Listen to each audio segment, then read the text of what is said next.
আমার নেত্রী আমার মা জেলে যেতে দিব না স্লোগান দিলেন। তারপরে লক্ষ লক্ষ জনতা ঢাকার রাজপথে রেখে আপনার নেত্রীকে যখন জেলে নেওয়া হলো, তারপরের দিন থেকে কোন এক মহাত্মা গান্ধীর আন্দোলনের স্বাদ নিয়ে আপনারা আন্দোলনের মাঠ থেকে যে ডুবে গেলেন, সেখান থেকে আপনারা আর বের হয়ে আসছেন না। এখন ইসলাম কিন্তু হারায় না। জামাত ইসলাম প্রত্যেকটা আন্দোলন সংগ্রামে বারবার মাঠে। আপনাদের কোথায় রয়েছে জামাত ইসলাম? মার্চ ফর ডেমোক্রেসিতে আপনাদের কোন নেতা কিন্তু বের হয় না, বালুরটাক সরাইতে বের হয় নাই। আমাদের নেতৃবৃন্দই কিন্তু জীবন দিয়েছিল। সেহেতু আমরা হারাইছি এটা বলার আগে আয়নার সামনে নিজেদেরকে দাঁড়ান। যখন বাংলাদেশ জামাত ইসলাম এই বছর যেটা করতে চাচ্ছে, যে জামাতের গতানুগতিক রাজনীতির যে ধারা, তার বাইরে গিয়ে কিছু প্রভাবশালী বা সম্মানিত ব্যক্তিকে এমপি নমিনেশন দিতে চাচ্ছে, সেক্ষেত্রে এনায়েতুল্লাহ সাহেবকে নিয়ে উনি যে বক্তব্যটা দিল, এটার সাথে আমি স্ট্রংলি ডিসএগ্রি। উনি পুরান ঢাকার একজন প্রবীণ ব্যবসায়ী, এবং উনি যেহেতু ব্যবসায়ী জগতের বিএনপির অনেক নেতাদের সাথে আমরা দেখছি জামাতের আওয়ামী লীগের কি পরিমাণ দখল মহল। সেক্ষেত্রে এনায়েতুল্লাহ সাহেব কোন ওইভাবে স্পেসিফিক রাজনৈতিক দলের, উনি প্রমাণ করুক যে আওয়ামী লীগের কোন পদ হোল্ড করতো কিনা।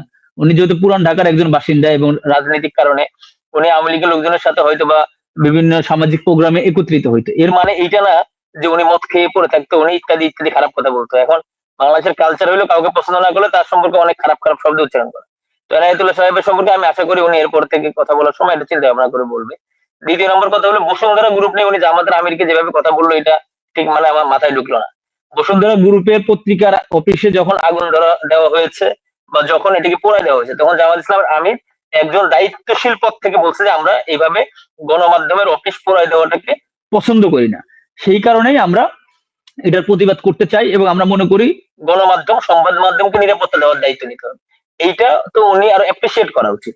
উনারা এখন গিয়ে যেভাবে প্রথম আলোকে রক্ষার জন্য তৎপরতা চালাচ্ছে, সেটা নিয়েও তো আমরা কথা বলতে পারি।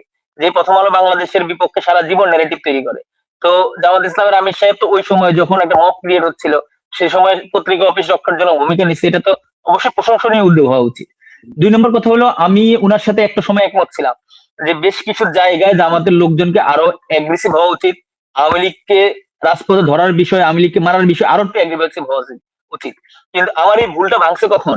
যখন এই দেশের জনতা, এই দেশের ফ্যাসিবাদের কুড়ে ঘর বা আস্থা ঘর, ফ্যাসিবাদের জন্মদাত্রী যে 32 নম্বর বুলডোজার নিয়ে ছাত্র জনতা, তৌহিদি জনতা যখন এই 32 আক্রমণ করতে গেছে, তখন এইটার এগেনিস্টে সবচাইতে ভয়ঙ্কর অবস্থান কে নিয়েছে?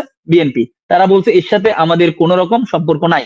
তার মানে তারা জনগণকে সামনে আগিয়ে দিয়ে এর ফায়দা নিবে, তারা টেম্পো স্ট্যান্ডে থাকবে, তারা বাণিজ্য করবে, তারা টেন্ডারবাজি করবে। কিন্তু যখন জনগণের জনদাবি এই 32 নম্বরকে জ্বালিয়ে দেওয়া পুড়িয়ে দেওয়া হবে, তখন বিএনপির সাথে নাই।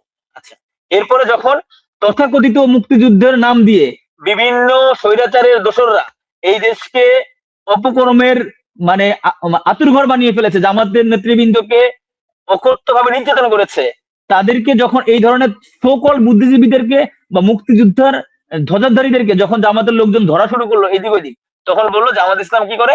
জামাত ইসলাম মুক্তিযোদ্ধাদেরকে হত্যা করতেছে, মুক্তিযোদ্ধাদেরকে মারতেছে, মুক্তিযোদ্ধাদের গলায় জোতার মালা দিচ্ছে। কিন্তু তাকে মুক্তিযোদ্ধা হিসেবে জোতার মালা দেওয়া হয়নি, দেওয়া হয়েছে একজন ফ্যাসিস্টের সহযোগী হিসেবে। তখন বিএনপি এই ন্যারেটিভ করলো এবং বিএনপি কি করলো? রাজপথে মিছিল নিয়ে আসলো। সবচেয়ে মজার কথা, আপনাদের কাছে অবশ্যই ইনফরমেশন থাকার কথা, নারায়ণগঞ্জের একজন পুলিশের ওসিকে, সাবেক ওসিকে গতকালকে নারায়ণগঞ্জ কোর্টে আইনজীবীরা অবরুদ্ধ করে। তার অপকর্ম এত বেশি ছিল, এত বেশি শিবির জামাত এবং বিএনপির নেতৃত্বকে তারা নির্যাতন করছে, যেটা মানে ভাষায় প্রকাশ করার নাই। তাকে যখন নারায়ণগঞ্জ কোর্টে অবরুদ্ধ করা হলো, সেই সময় বিএনপির দায়িত্বশীল পর্যায়ে নেতারা গিয়ে নারায়ণগঞ্জ জেলার আহ্বায়ক লেভেলের লোকজন গিয়ে তাকে উদ্ধার করে নিয়ে আসছে। এই যে আওয়ামী লীগকে পুনর্বাসনের যে এজেন্ডা বিএনপি নিছে, এটা সকল জায়গায় একইভাবে পালন হচ্ছে। এখন জামাত ইসলামের লোকজন, উনি যেটা বললো আওয়ামী লীগকে ধরে নাই, জামাত ইসলাম যারা ধরতেছে তাদেরকে উদ্ধার করে এনে বিএনপি এই আওয়ামী লীগকে পুনর্বাসন রাজনীতি করতেছে। এখন দেখেন উনি আবারও ঘুরে ফিরে সেই 71 এবং মানে মুক্তিযুদ্ধ নিয়ে পড়ে গেল। ওনাদের গয়েশ্বর সাহেবের বক্তব্যটা গত 2 দিন থেকে ফেসবুকে প্রচন্ড ভাইরাল। গয়েশ্বর সাহেব কি বললো? যে এই মুক্তিযোদ্ধারা হইলো যে পাকিস্তানের সরকারের সুবিধাভোগী, পাকিস্তানের বেতনভোগী, পাকিস্তানের গোলাম, এদেরকে কেন পাকিস্তানিরা হত্যা করবে? এদেরকে পাকিস্তানিরা হত্যা করে নাই। তারপরে কি বললো নারায়ণগঞ্জের জেলার আহ্বায়ক, উনি বললো যে এদের সাথে মানে বুদ্ধিজীবী হত্যার সাথে পাকিস্তানিদের কোনো সম্পর্ক নেই। উনার দলের ভিতরে কিন্তু বিভিন্ন জন বিভিন্ন ভাবে এটাকে বক্তব্য দিচ্ছে, আর উনি এখন এসে জামাতের উপর দায় চাপাই দিচ্ছে। জামাত কিন্তু, আমি আবারও বলতেছি, 71-এর পরবর্তী বাংলাদেশে গত রিসেন্টলি যেই সময়গুলা গিয়েছে, এই জেনারেশন কিন্তু ৭১কে উন করে, ৭১-এর পক্ষে কথা বলে, ৭১-কে লালন করে রাজনীতি করে। তাহলে বারবার একই একই সন্দেহ, একই বয়ান দিয়ে আর কতকাল আপনারা চলতে চান? তারপরের কথা হলো যে দেখেন, আপনারা যেটা বললেন আমার খুব ভালো লাগছে যে হ্যাঁ, আপনাদের কর্মসূচি আর আমাদের কর্মসূচি এক হবে না। অবশ্যই আমি এটাকে সাপোর্ট করি। আপনাদের অবশ্যই মনে থাকার কথা যারা রাজনীতি সচেতন, যখন আহ, আমাদের সরকার পতনের আন্দোলন যখন শুরু হয় তখন ৬ তারিখ ডেট ছিল।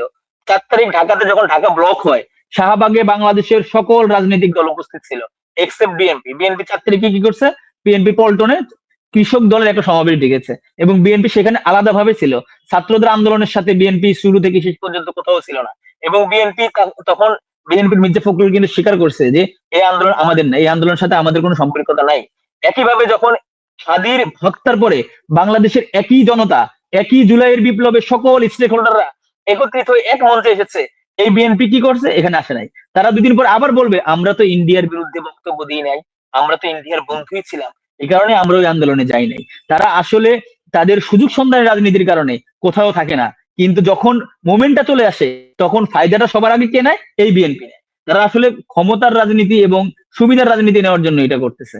এখন যেটা হয়েছে যে আমাদের, আপনাদের ভালো লাগছে আমার স্বীকার করছেন যে আওয়ামী লীগ যেভাবে এই দেশের ইমামদেরকে নির্যাতিত করে কণ্ঠ রোধ করে রেখে শুধু আজান আর ইকামতের মধ্যে বন্ধ রাখছিল, আপনারা ওইটাই স্বীকার করেন আমরা এইটাই চাই। কিন্তু ইসলাম এটা না। আমরা আমাদের ইমাম মানে হলো নেতা, ইমামদেরকে সমাজের নেতা বানাইতে পারি নাই বলে, গোলাম করে রাখছি বলে আজকে আমাদের সমাজ পরিবর্তন হচ্ছে না। এই দেশের ইসলামিক দলগুলো আজকে যেভাবে ঐক্যবদ্ধ হয়েছে, জনগণ যেভাবে সচেতনতা ফিরে এসেছে, তারা চায় সমাজের ইমামদের হাতে সমাজের নেতৃত্ব আসুক। তাহলে তারা সঠিক কথা বলতে পারবে, সমাজে অন্যায় দেখে অন্যায়ের প্রতিবাদ করতে পারবে, সমাজের বিচার ফাইসালা তারা করতে পারবে। এই আজকে যে পরিবর্তন, এই পরিবর্তন আপনাদের ভালো না লাগে না, কিন্তু আপনাদের এই ভালো লাগাতে বাধ্য করবে দেশের জনগণ। এখন আপনি কথা বলেন ১৬ কোটি জনগণ আপনাদের পক্ষে নাই। আরে ভাই, আপনারা যখন রাজনীতি বক্তব্য দেন আপনারা বলেন যে বাংলাদেশের ১৬ কোটি জনগণ আমাদের সাথে আছে, এই বক্তব্য দিয়ে দিয়ে তো রাজনীতি হয়েছেন ভাই। তো আমরা তো বলবোই আমাদের জায়গা থেকে, হ্যাঁ জনগণ আপনাদের দেখছে, আমাদেরকে এবার দেখতে চায়। এটা বলার মধ্যে ভুল কোথায়? এখন ঘটনা হলো আজকে এই বাংলাদেশের গণ অভ্যুত্থান, এই বাংলাদেশের আজকে বিপ্লব, এই সবকিছুর পিছনে আজকে যদি দুইজন বাংলাদেশের নাম বলতে হয়, একটা পিনাকি, একটা ইলিয়াস। এই পিনাকির শত শত ভিডিও আছে বিএনপির পক্ষে, এই ইলিয়াসের শত শত ভিডিও আছে বিএনপির পক্ষে। আজকে যখন তারা বাংলাদেশের ন্যায়ের পক্ষে, ইনসাফের পক্ষে এবং সঠিকতার পক্ষে কথা বলছে, তখন তারা হয়ে গেছে কি? তারা হয়ে গেছে জামাত ইসলামের আমির। কেউ কেউ বলে পিনাকি জামাত ইসলাম হিন্দু শাখার আমির, জামাতের উপদেষ্টা। সমস্যা কি রে ভাই? তারা যদি সঠিক কথা বলে, সুন্দর কথা বলে, তখন আপনাদের গায়ে লাগে। তারা আবার যখন আপনাদের পক্ষে কথা বলে, তখন সেটা নিয়ে আপনাদের কোনো সমস্যা নাই। এখন দেখেন, আপনি যে বললেন ১৫ সালের পরে বিএনপি হারাই গেছে, আমরা কিন্তু ভুলি নাই। ১৪ নির্বাচনের পরে যখন একটানা দীর্ঘ ৪০ দিনের মতো হরতাল অবরোধ কর্মসূচি করা হলো, নির্বাচনের পরে কারা ইন্ডিয়ার সাথে গোপন আতাত করে যে জামাতের নেতৃবৃন্দের ফাঁসিটা দিয়ে নেই, তারপরে আপনাদেরকে ২ দিন পরে ক্ষমতাটা আমরা দিয়ে দিব, এই আশ্বাস পেয়ে রাজপথ থেকে কারা উঠে গেছিল। হঠাৎ করে যে বাংলাদেশের সকল কিছু স্তব্ধ হয়ে গেল, ১৪ নির্বাচন হলো, বিএনপি কোথায় হারাই গেল? এটা আমাদেরও প্রশ্ন, আমাদেরও জানার উপায় ইচ্ছা। আপনি বলুন আমরা কোথায় হারাই গেছি? আমরা কোথায় হারাইছি এটার প্রমাণ হলো আমরা আয়না ঘরে হারাইছি। যে আয়না ঘরে আরমানকে বন্দী করে রাখা হয়েছে ৮ বছর। আমরা কোথায় হারাইছি? আমরা হারাইছি গোলাম আজমের সন্তান, যাকে আয়না ঘরে বন্দী করে রাখা হয়েছে ৮ বছর। আমরা হারাইছি শত শত নির্যাতিত, শত শত শাহাদাতের মধ্যে যাদেরকে শহীদ করা হয়েছে, কিন্তু আন্দোলন থেকে সরানো যায় নাই। জামাত ইসলাম কোথায় হারাইছে? জামাত ইসলাম হারাইছে এই দেশের জেলের মধ্যে সবচাইতে বেশি নির্যাতিত রাজনৈতিক দল। তারপরেও কথা হলো জামাত ইসলাম কিন্তু হারায় না। জামাত ইসলাম প্রত্যেকটা আন্দোলন সংগ্রামে বারবার মাঠে। আপনাদের কোথায় হারায় জামাত ইসলাম? মার্চ ফর ডেমোক্রেসিতে আপনাদের কোন নেতা কিন্তু বের হয় না, বালুরটাক সরাইতে বের হয় নাই, আমাদের নেতৃবৃন্দই কিন্তু জীবন দিয়েছিল। সেহেতু আমরা হারাইছি এটা বলার আগে আয়নার সামনে নিজেদেরকে দাঁড়ান। যখন আমার নেত্রী আমার মা জেলে যেতে দিব না স্লোগান দিলেন, তারপরে লক্ষ লক্ষ জনতা ঢাকার রাজপথে রেখে আপনার নেত্রীকে যখন জেলে নেওয়া হলো, তারপরের দিন থেকে কোন এক মহাত্মা গান্ধীর আন্দোলনের স্বাদ নিয়ে আপনারা আন্দোলনের মাঠ থেকে যে ডুবে গেলেন, সেখান থেকে আপনারা আর বের হয়ে আসেন না। এখন তারপরে কথা হলো সর্বশেষ, প্রত্যেকটা প্রোগ্রামে কথাটা আছে, এটা জবাব আমি দিতে হবে আমাকে, মনে হবে একটু সময় দিবেন। আপনারা বলেন জামাত ইসলাম বা ছাত্র শিবির গুপ্ত রাজনীতি করছে, লুঙ্গির নিচে রাখছেন। আপনারা ঢাকা ভার্সিটিতে শিবিরকে রাজনীতি করতে দেন নাই। এই ঢাকা ভার্সিটিতে পরিবেশ পরিষদের অজুহাত দিয়ে ছাত্র শিবিরকে বছরের পর বছর অন্ধকারে রাখা হয়েছিল। কিন্তু আপনাদের প্রাউড করা উচিত, একজন রাজনৈতিক কর্মী হিসেবে ছাত্র শিবিরকে ওপেন রাজনীতি করতে দেওয়া হয় নাই, কিন্তু ছাত্র শিবির তার আদর্শিক পথ থেকে বের হয়ে যায় নাই। তারা ওপেনলি এসে মিছিল করতে পারে নাই, কিন্তু তারা তাদের রাজনৈতিক কর্মকাণ্ড চালিয়ে গেছে। যে এই কর্মকাণ্ডের ফল হলো আজকে আপনাদের ক্ষমতার স্বাদ। যদি ছাত্র শিবির ঢাকা ভার্সিটিতে এইভাবে নিজেদের অস্তিত্বকে বিলীন না করে দিয়ে নিজেদের অস্তিত্ব টিকিয়ে রেখে গোপনে হলেও সাংগঠনিক স্ট্রাকচার না রাখতো, সারা বাংলাদেশে যে সমন্বয় এটা ছাত্র শিবির করেছে, আমরা 5ই আগস্টের পরে দেখেছি, এটা আপনারা করতে পারতেন না। আপনি বলেন আপনার দল তো সবচেয়ে ওপেন সংগঠন, সবচেয়ে বড় ছাত্র সংগঠন বাংলাদেশের, এই সমন্বয়ক, সহ সমন্বয়ক, উপসমন্বয়ক, তারপরে সমন্বয়ক, এই কোন কাঠামোতে, কোন ফরম্যাটে সারা বাংলাদেশে, ঢাকা ভার্সিটি বাজিয়ে দিলাম, কোন ভার্সিটিতে আপনার ছাত্র দলের একটা কর্মীও ছিল না কেন ভাইয়া?